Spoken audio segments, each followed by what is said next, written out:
Bonjour, c'est Damien. Nous poursuivons notre voyage intérieur. Aujourd'hui, je vais vous lire le chapitre Les croyances limitantes. Je rappelle que je fais une lecture de chacun des chapitres du livre Le chemin spirituel, un livre que j'ai écrit. Je vous explique tout cela dans le premier audio L'ego, qui est également le premier chapitre du livre. Je vais commencer la lecture du chapitre Les croyances limitantes et je vous souhaite une bonne écoute.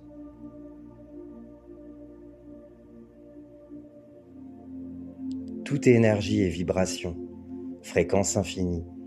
Il faut prendre conscience que chaque pensée que nous avons est une forme d'énergie qui émet une vibration, que cette énergie circule vers où nous plaçons notre attention et notre action, et qu'il est donc important de bien la diriger. Nous avons été affectés par des énergies limitantes et nous avons dû faire face à un certain nombre d'illusions. On nous a encouragés à construire notre ego personnel, ce qui peut donner cette illusion d'être séparés. Ce voile nous rend pourtant capables de faire l'expérience de la dualité, et il a donc sa valeur. C'est à nous de faire en sorte qu'il devienne plus transparent pour trouver une certaine liberté. Nous nous sommes familiarisés avec une conscience fondée sur l'ego, et nous avons construit certaines pensées. Ces croyances ne jouent pas toujours à notre avantage, et ont tendance à diriger notre vie. C'est pourquoi il est important de se libérer de ce conditionnement, de cette partie de nous qui est sous cette emprise. Ce n'est pas notre environnement extérieur qu'il faut chercher à changer, mais nos pensées et nos croyances qui peuvent conditionner ce que nous expérimentons. Bien souvent, ce que nous pensons devient notre réalité, et à travers elle, nous allons y trouver une confirmation qui va nous maintenir dans cette croyance.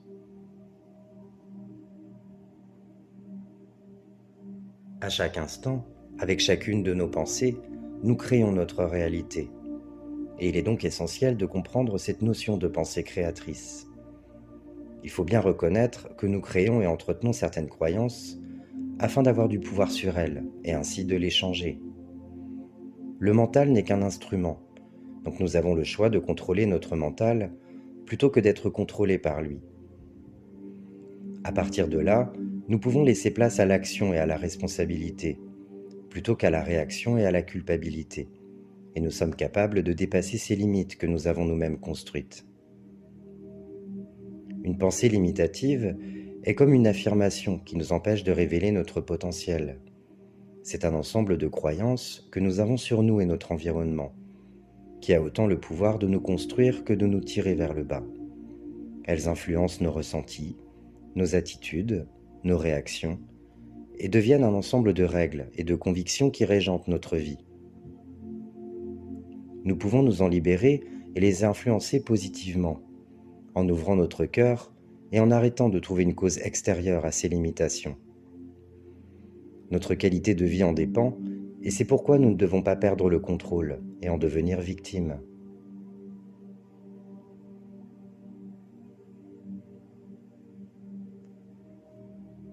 Bon nombre de personnes croient que leurs expériences de vie construisent leur système de croyances, parce qu'elles ont tout simplement pris l'habitude d'en tirer des conclusions. Il est bien plus facile d'être dans l'accusation et de croire que ce que nous vivons est une fatalité, que nous ne pouvons rien changer. À ce moment-là, on vit dans la croyance d'être victime de la réalité, et que c'est donc elle qui devra changer si l'on veut sortir de cet état d'esprit. C'est là une forme de dépendance. Beaucoup des croyances sont donc acquises par notre propre expérience de la réalité. Nous en tirons un enseignement qui va s'avérer être positif, négatif, ou tout simplement sans conséquences particulières sur notre vie.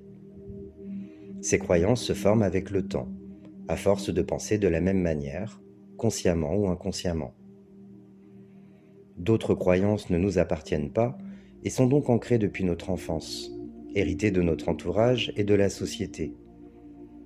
Le fait de se conformer aux normes culturelles et sociales a amené beaucoup de personnes à s'éloigner de la lumière en leur âme, car nous avons été piégés dans des schémas récurrents de pensée, de sentiments et de comportements.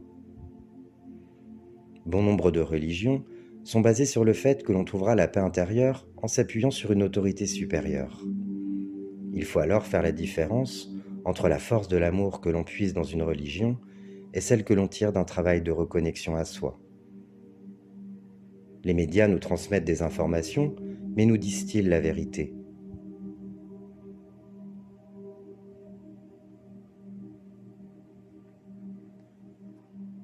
Il y a de nombreuses pensées et croyances qui nous limitent, et les repérer est essentiel pour aspirer à plus de liberté. Une pensée limitante peut donc être liée à l'environnement dans lequel nous avons grandi et à ce qui nous a été inculqué. Elle peut aussi provenir de notre vécu et de nos expériences passées, ou bien être liée à une mémoire d'une vie antérieure. Ces énergies limitantes, qui sont autant de filtres nous empêchant d'accéder à notre plein potentiel, influencent souvent nos relations et peuvent finir par façonner notre vision de la vie et du monde. C'est là que nous devons intervenir et faire la distinction entre les énergies fondées sur l'ego et la nôtre, puis couper les liens pour ne pas être limité. C'est seulement en ouvrant son esprit et en prenant conscience de cette partie de nous-mêmes plus authentique que nous pouvons reprendre le contrôle dans notre vie. Il faut donc arriver à se détacher intérieurement et à faire confiance à ses propres ressentis pour emprunter le bon chemin et être en accord avec soi-même.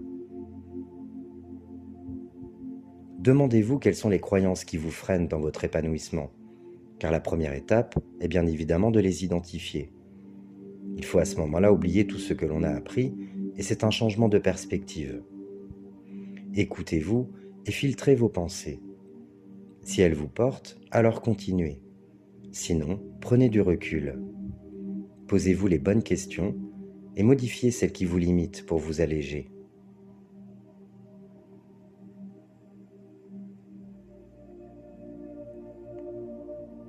Les émotions sont indispensables à la pensée. Il faut prendre conscience de ces croyances limitantes qui traversent régulièrement notre esprit, mais aussi des émotions que nous ressentons et du comportement que nous avons pour traduire ces émotions. Nous devons apprendre à ressentir la pensée qui nous limite, parce que c'est une manière de l'accepter et d'aller au cœur de nous-mêmes. En explorant ce que nous ressentons réellement, au lieu de ce que nous sommes censés ressentir, nous nous reconnaissons et nous pouvons ensuite nous en libérer. Il ne faut pas avoir peur de nous y confronter, car c'est à partir de là que l'on reprend le contrôle de notre vie. Notre présence dans un corps physique parle justement de notre courage et de notre disposition à libérer ces peurs à l'intérieur de nous.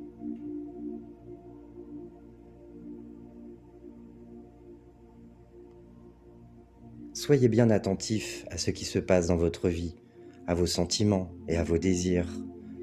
Gardez l'esprit ouvert à l'intérieur et à l'extérieur de vous et accueillez vos émotions. C'est de cette façon, en les examinant, que l'on progresse et que l'on reprend le pouvoir sur soi. Cela implique de s'arrêter en chemin pour être en contact avec ce que nous vivons. Pour accueillir, il faut évidemment être à l'aise avec ses émotions et ne pas en avoir peur. Vous risquez sinon de les refouler en vous défendant de différentes manières, et cela vous amènera à vous éloigner de vous-même. En fait, s'accueillir signifie s'arrêter, puis identifier ce que nous vivons en laissant place à nos émotions. Il est important de laisser l'émotion s'exprimer à travers le corps, les ressentis, les larmes. Il est alors important de ne pas se juger, et c'est là qu'il faut être dans l'acceptation de ce que nous vivons et ressentons. À ce moment-là, nous nous autorisons à nous voir réellement, et c'est de cette manière que nous pouvons ensuite transmuter nos croyances et nos émotions, tout ce qu'il y a de plus dur en nous.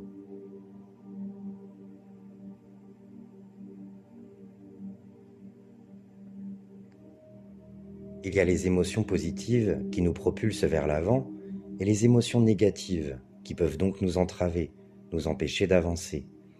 L'intelligence émotionnelle réside dans la capacité à savoir les reconnaître et les analyser, surtout quand elles nous perturbent ou nous empêchent de nous orienter vers les bonnes décisions.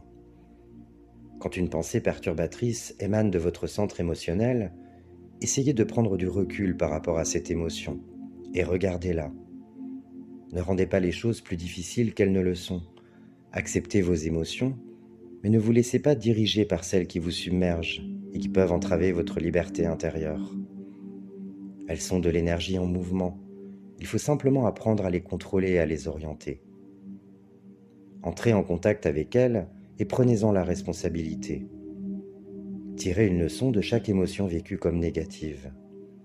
Essayez de les comprendre pour les reconnaître, de leur parler, de les éclairer afin qu'elles s'en aillent, ou soient simplement absorbés par l'amour que vous leur enverrez.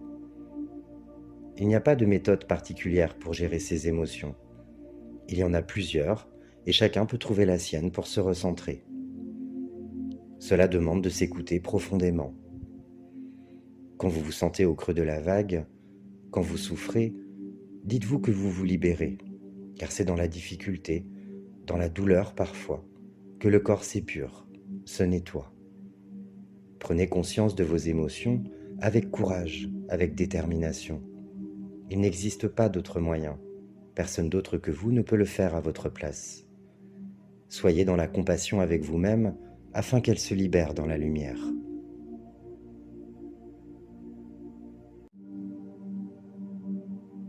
Face à une colère, à des peurs ou à un moment de pression qui renvoie à vos souffrances enfouies dans l'inconscient, comprenez que ce n'est qu'un passage. C'est juste un pont à franchir qui vous permettra de continuer à avancer par-dessus la rivière, là où les courants viennent parfois vous balayer et vous renvoyer en arrière. Imaginez un escalier avec de nouvelles marches à grimper, qui vous mènent vers la plus belle partie de vous, vers ce que vous souhaitez atteindre au plus profond de votre être. Même si cela est parfois très difficile, ne lâchez rien, maintenez le cap. Osez affronter cette part d'ombre, accueillez et prenez cela comme un cadeau que vous vous offrez, pour en faire une nouvelle étape et poser une pierre magique qui va transformer un peu plus votre vie. Dans la tourmente, affirmez votre maîtrise et revenez vers vous. Demandez-vous ce que vous ressentez et laissez votre sentiment vous dire ce qui a besoin d'être clarifié et purifié en vous. Apprenez à faire la différence entre le langage de l'ego et le langage de l'âme et faites-lui confiance. Notre âme qui est reliée à notre partie divine ne veut que ce qu'il y a de mieux pour nous. Nous devons lui faire confiance et apprendre à nous laisser emporter par le courant divin qui nous anime. Suivez-le. C'est vous le maître de votre vie, le maître de votre chemin unique d'amour et de liberté. Même si vous êtes parfois submergé, n'oubliez pas que vous avez votre libre arbitre, donc le pouvoir de décider comment vous voulez vous sentir et comment vous positionner. La confiance et la maîtrise de soi s'acquièrent dans l'expérience, par des prises de conscience. Tout ce dont vous avez besoin pour votre bien-être et votre évolution est en vous. Croyez en ce que vous y trouverez, pas à pas, en ce qui vibre dans votre cœur.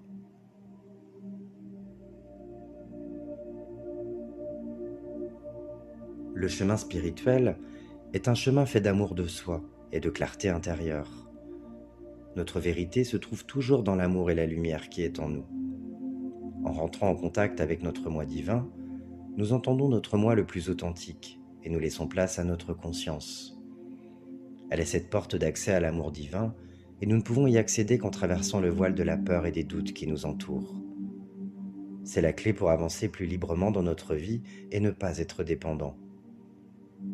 Le regard que l'on pose sur soi-même est donc souvent lié aux croyances et bien souvent à celles qui nous ont été enseignées. Il ne tient qu'à nous de le changer pour créer une autre réalité en accord avec notre être véritable. Nous avons le choix d'accorder du pouvoir à certaines choses ou pas, et nous sommes capables de changer notre mode de pensée et de fonctionnement. Il faut tout simplement reprendre le pouvoir sur nous et sur notre vie pour nous estimer. Nous avons seulement besoin d'apprendre comment nous exercer et réaliser que nous ne sommes pas une victime de la réalité, mais l'acteur principal de notre vie. L'acceptation de soi et la confiance que nous devons nous accorder sont des éléments clés pour attirer des changements positifs. Il faut donc nous faire confiance et nous concentrer sur nos émotions et nos sentiments pour dépasser nos limites. C'est la clé qui nous donne l'opportunité d'exprimer le meilleur de nous-mêmes. Tout est possible à partir du moment où l'on croit sincèrement en ses capacités et ses ressentis. La visualisation et les affirmations positives sont des méthodes qui peuvent nous aider. C'est surtout un travail quotidien et qui n'est accessible que par la compréhension de ce qu'est le ressenti profond, et c'est donc revenir à l'essentiel. La lecture du chapitre « Les croyances limitantes » est terminée. Je vous dis à bientôt, prenez soin de vous.